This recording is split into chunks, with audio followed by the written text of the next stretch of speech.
Hey riders, welcome back to the channel. If you're new here, I'm Colin and this is Inside Cycling World. Normally we discuss all things inside cycling, but today we are on the case with some true crime by request of Joey Jojo.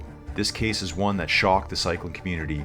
If this subject is difficult for you, then you may want to skip the episode. Let's get right on pedaling into the story.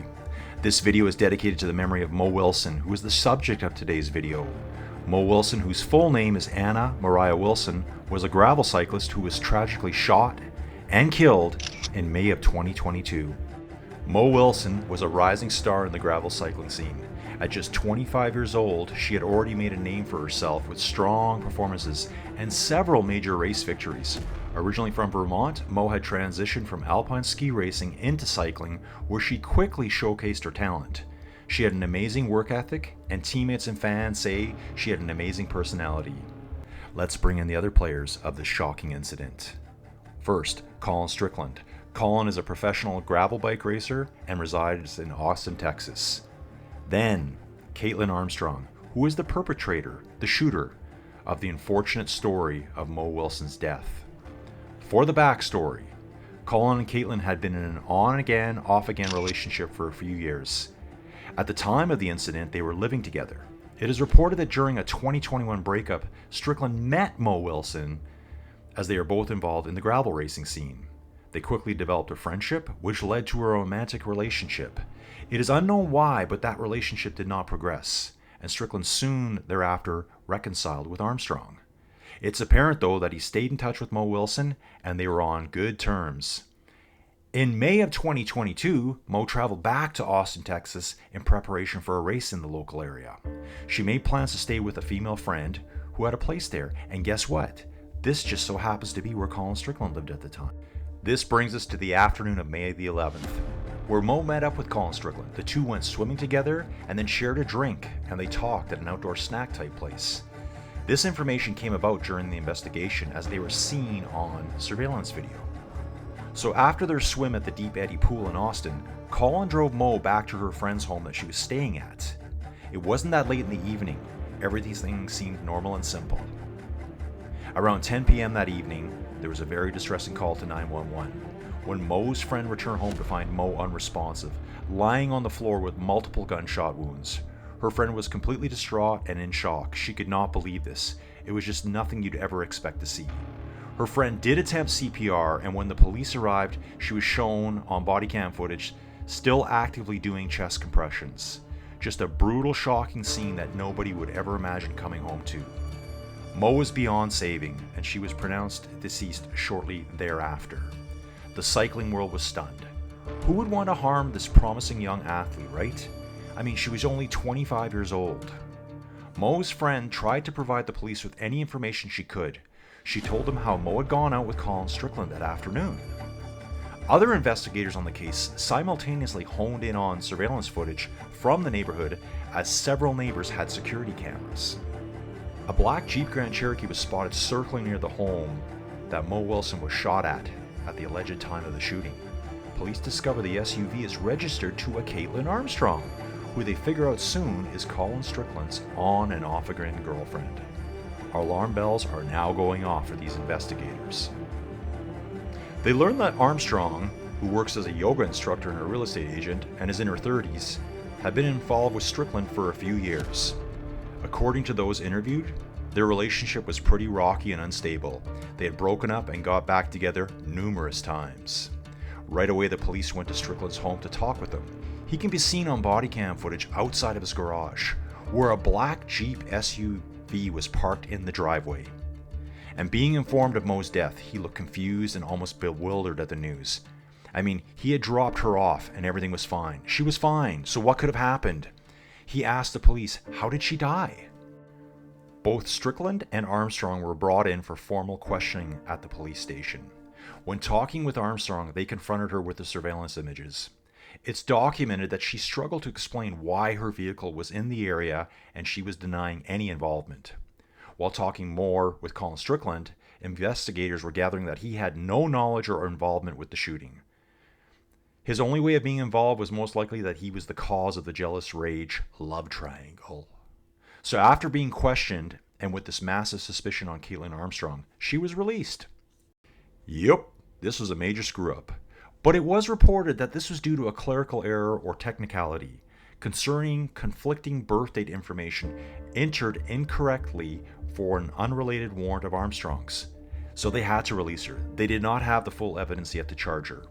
Unfortunately, and I'm sure what the police well feared, it was later that same day, May 14th, that Caitlin made her escape from the US.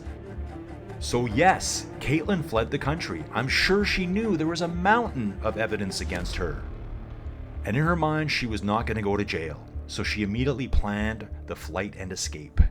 It was reported that she used her sister Christine's passport, or possibly a fake passport. She was later spotted on surveillance footage at the LaGuardia airport, walking through the airport and waiting to board a flight.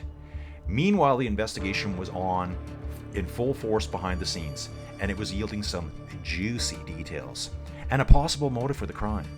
Things were happening very quickly. The police learned that Caitlin's Jeep was sold. They discovered 2 firearms at the house of Strickland and Armstrong. And there was one spent shell casing from one, a 6-hour P365 handgun that belonged to Caitlin Armstrong, which had a significant match to the one found at the crime scene. It was learned that Caitlin and her sister visited a shooting range in the weeks leading up to the crime. It was stated that Caitlin wanted to learn how to use a firearm. There was also very significant information they found on Mo's cell phone.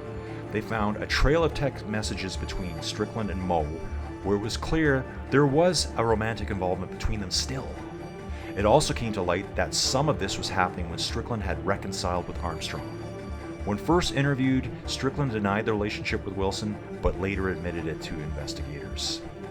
Naturally, Caitlin Armstrong was charged with first-degree homicide on May 17, 2022. But she was nowhere to be found. She had fled the country. A massive search began for Armstrong. Authorities soon tracked her movements.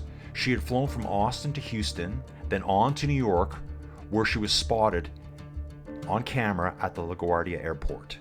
Eventually, she made her way out of the country.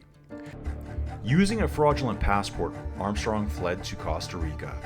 So again, for those watching, doesn't this sound like she had some of this pre-planned? So the international manhunt for Armstrong lasted over 6 weeks. During this time, the police were finding out more and more details. Here's something my cycling viewers will recognize. They discovered that Armstrong had been tracking Mo Wilson and Colin Strickland's movements by using Strava. For those who don't know, Strava is an exercise activity tracking application. So she was able to see that they were together by using the Strava application. Crazy world, folks. So in late June of 2022, the authorities needed to apprehend Armstrong. They came up with a plan to place an ad for a yoga instructor in Costa Rica. And bam, they located Armstrong at a remote beachside hostel in Santa Teresa, Costa Rica. She had reportedly tried to change her appearance by cutting and dyeing her hair darker. She also had dark circles around her eyes and bandages on her nose, as if she had had plastic surgery, maybe a nose job, in an attempt to avoid detection. While staying in Costa Rica, Armstrong befriended a few people where she was staying and was really trying to start a new life under a completely new identity. These people later had interviews and could not believe what she had done. So the U.S. Marshals captured and arrested Caitlin Armstrong and extradited her back to the United States, where she faced her charges in court. Quite the media circus had evolved in the case due to the escape and capture. Over the following months, more forensic evidence came to light. There was a link to the firearm owned by Armstrong to that of the bullets that killed Anna Moriah Wilson. Cell phone records also indicated Armstrong had monitored Strickland and Wilson's communications. Strickland himself told investigators that he took every step to keep his friendship with Mo Wilson discreet and hidden. This suggests that he was more likely than aware of Armstrong's insane jealousy. But I'm sure he had no idea the length she was going to go in tracking his whereabouts and communications. Caitlin Armstrong pleaded not guilty to all charges when she was arraigned in court. Her case moved through the courts with intense media scrutiny. The case actually came to trial relatively quickly, considering a trial of this nature. Armstrong was held without bail awaiting trial. She'd shown her flight risk already, so there was no way she was getting bail. In another weird twist, Caitlin actually tried to escape custody again. While she was in jail, she faked an illness so she would be taken to the medical facility. There she got out of the building somehow and attempted to run and jump the fence. There is actually media footage of her running and trying to jump the walls of the facility.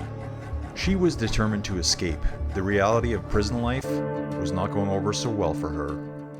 The cycling community remembered Mo Wilson not only for her exceptional athletic talents, but also for her kindness. Many professionals in the sport dedicated their races in her memory. And Mo's family, who were very tight-knit, were absolutely devastated. All of her family and friends were excited at the prospect of watching her career and future unfold. Now they are left living without her. One thing about this tragic death is that it's a reminder that while fitness, cycling, and sports do bring people closer together, nobody is immune to life stressors and mental health issues. This case really brought on a lot of media discussions about relationship complexity, jealousy, and violence. It was also a topic of discussion about the intense and deeply connected relationships that professional athletes develop. Caitlin Armstrong, while she was heavily involved in yoga and fitness, it was obvious that her mental health was in turmoil. The levels of jealousy can drive you to do insane things. This is a very tragic story for all of those involved. The jealousy of one individual and their subsequent actions leading to the death of an innocent woman has dramatically impacted the lives of everyone who knew the victim and also the perpetrator. So folks, what does everyone think about this case? I've got a question here for you first though. Do you think maybe Caitlin was planning on framing Colin? Let me know in the comments down below. At the end of the trial, Caitlin Armstrong was convicted and sentenced to 90 years in prison for her crime. She will be behind bars for the rest of her days. The family of Mo Wilson sued her in civil court and were also awarded a huge settlement. That's all for this video, folks. We really hope you enjoyed the first episode of Cycling and Crime. Please like, share, and subscribe to the channel. Please share any of your thoughts down below in the comments section. Let me know about any other cases you'd like me to cover.